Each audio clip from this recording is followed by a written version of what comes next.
The reason why we are dissatisfied in our lives is because of craving.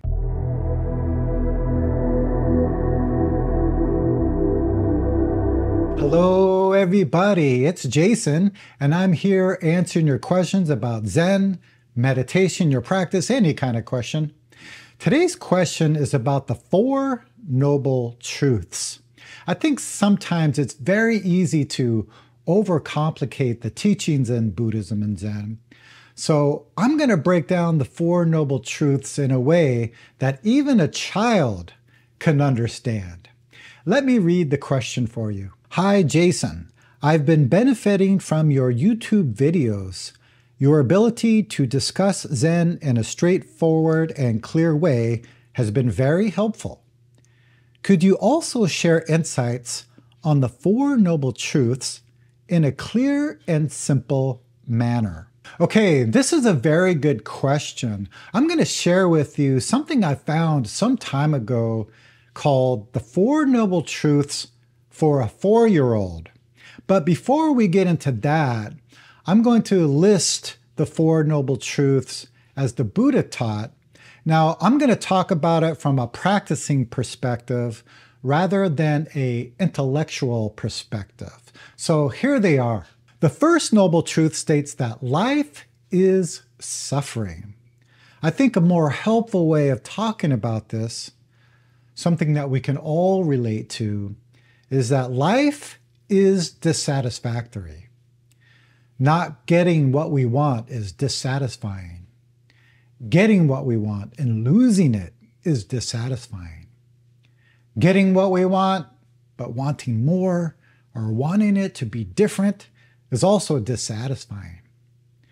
Our relationship to birth, getting old, sick, dying, also dissatisfying. I was just thinking about when babies are born. I've never heard of a baby coming into this world laughing, right? They're all crying, help, help.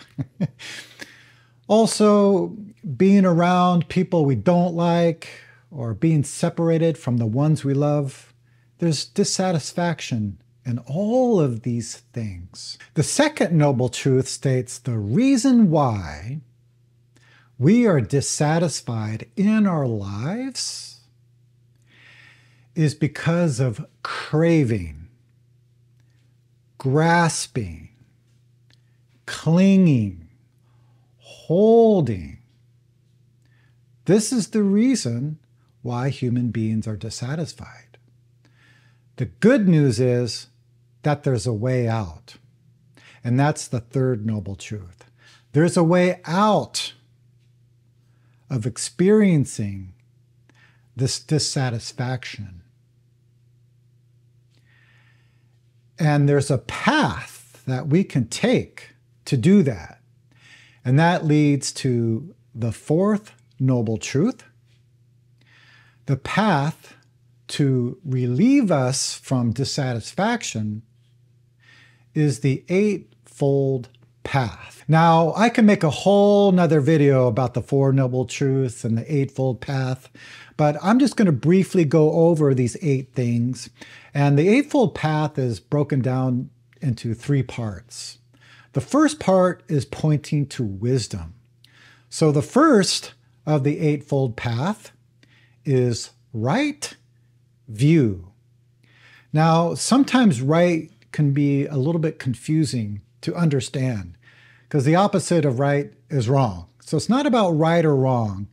Sometimes I'll use the word correct, but even that can lead us into kind of a dualistic thinking. So think of correct or right as in truth or cause and effect.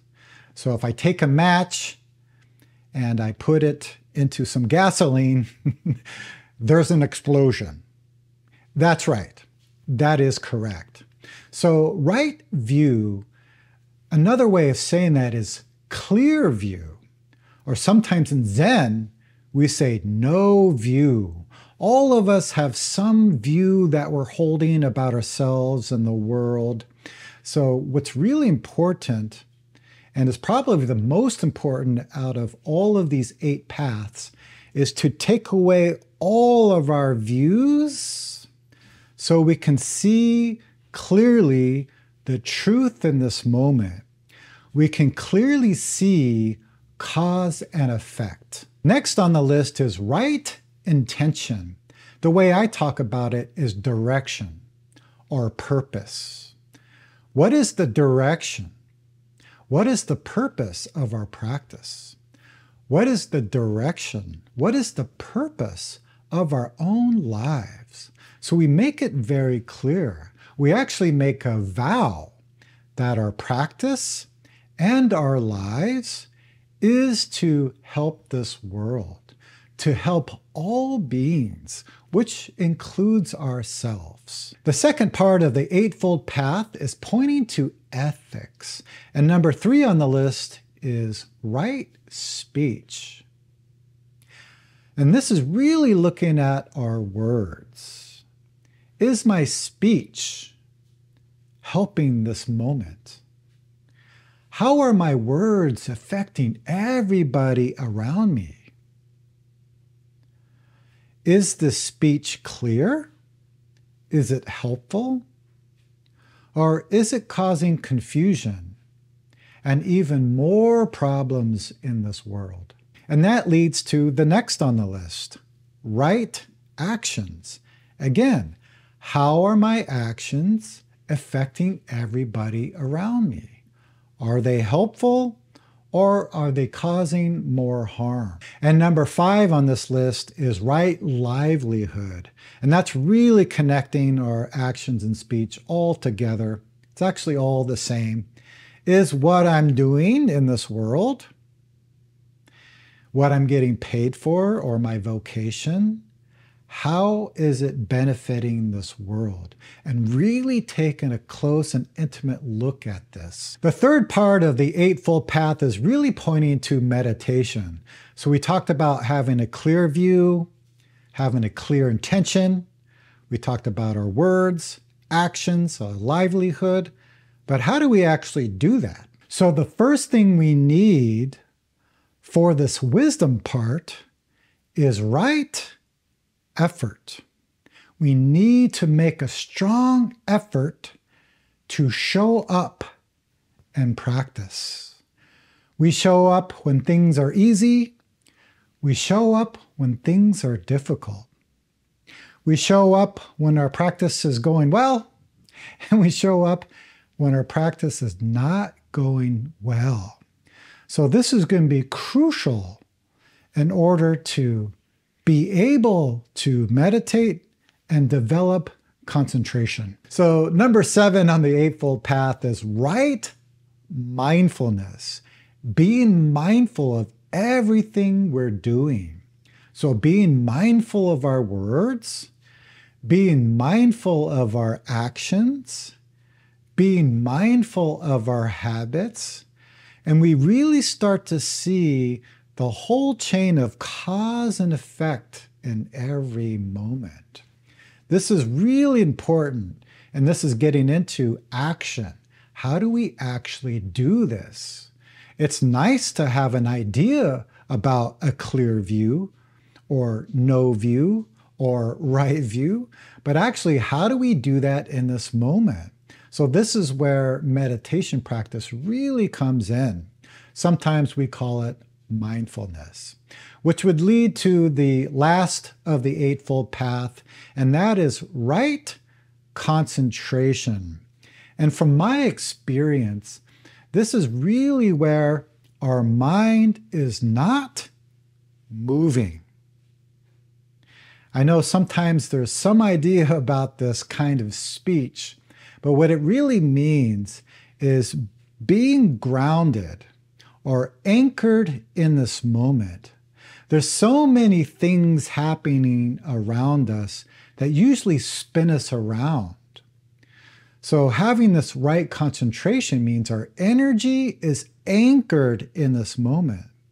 So even though there's many things happening around me, I'm not getting pulled around by it. Even though there may be lots of thoughts and feelings, my energy is anchored in this moment, so I'm not being pulled around by them. So that's the Four Noble Truths in a nutshell, but I even want to make it more simple. So earlier I talked about finding this teaching about the Four Noble Truths for a 4-year-old. So here it is. I'm not sure where I found this. If anybody knows the source of this, please let me know in the comments below. So the first noble truth is, sometimes people feel sad. I like using this kind of talk because a lot of people can relate to this, even children. And sometimes I may change the words a little bit. We can say, sometimes people feel disappointed. Sometimes people feel angry. So whatever seems appropriate can really help bring it down to an experience that all of us have had. The second noble truth here states that sometimes the thing that makes people sad is not getting something they want or getting something they don't want. I really like how this is worded here because it's really not even about Buddhism. The Buddha never created a religion or a new philosophy. He was just pointing to how things are. He was pointing to our human condition. And this is why it's called the Four Noble Truths. It's just the truth of our human experience. Number 3 states, there's a way not to be so sad about not getting what you want or getting something you don't want. Which leads to the fourth noble truth. The way is not to think so much about what you want at all, but instead think about how you can be kind and helpful to your family, your teachers, your friends, other people, animals, bugs, and everything that lives. Again, the way these four noble truths are talked about is something we all have experienced and something that we can relate to. But I think we have to be careful of the words. It says the way is not to think so much about what you want at all. To me, that's kind of suggesting that we shouldn't be thinking about what we want, like pushing it away or stopping that kind of thinking. And I've made other videos about this. If we try to push away or to stop that kind of thinking, it's going to come back even stronger. So maybe a better way of talking about it is, where do we direct our energy? We all have thoughts of wanting or not wanting, liking and disliking. I think that's part of our human condition. But do we keep our attention and energy there? Or maybe, as the Buddha talked about, do we cling to that type of thinking rather than directing our energy to this moment? So in many of my videos, I say this phrase that you're probably getting tired of. And that is, what is happening right now in this moment? And how can I help?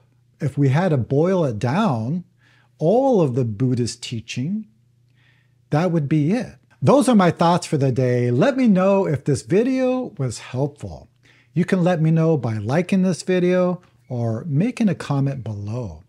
I'd also be interested in hearing what you thought about the Four Noble Truths for a 4-year-old, because I don't think that this is just for children.